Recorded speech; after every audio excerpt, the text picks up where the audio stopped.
কোনোভাবেই কমছে না নারায়ণগঞ্জ শহরে অটোরিকশার দৌরাত্ম্য।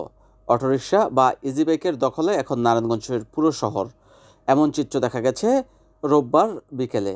নারায়ণগঞ্জ শহরে চাষারা প্রাণকেন্দ্রে অটোরিকশার দৌরাত্ম্য অনেকটাই বৃদ্ধি পেয়েছে। আর সিটি কর্পোরেশন কিংবা ট্রাফিক বিভাগের পক্ষ থেকে অটোরিকশার দৌরাত্ম্য বন্ধে নিচ্ছে না কোনো স্থায়ী ব্যবস্থা। আর এতে করে দীর্ঘ ভোগান্তিতে পড়েছে নারায়ণগঞ্জ শহরের স্থায়ী বাসিন্দারা। নারায়ণগঞ্জ শহরের প্রাণকেন্দ্র চাষারা থেকে ডিআইটি বা ২ নং রেলগেটে যেতে হলে ঘন্টার পর ঘন্টা অপেক্ষা করতে হচ্ছে এই রাস্তায় চলাচলকারী যাত্রী সাধারণকে।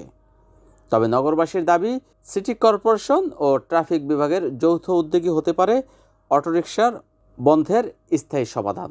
তবে এর আগেও বিভিন্ন গণমাধ্যম সহ একাধিক গণমাধ্যমে সংবাদ প্রকাশ করার পরও টনক নড়ছে না সংশ্লিষ্ট কর্তৃপক্ষের। নগরবাসীর দাবি, অচিরেই যেন এই অটোরিকশার দৌরাত্ম্য বন্ধ করা হয়। NN TV, Narayanganj.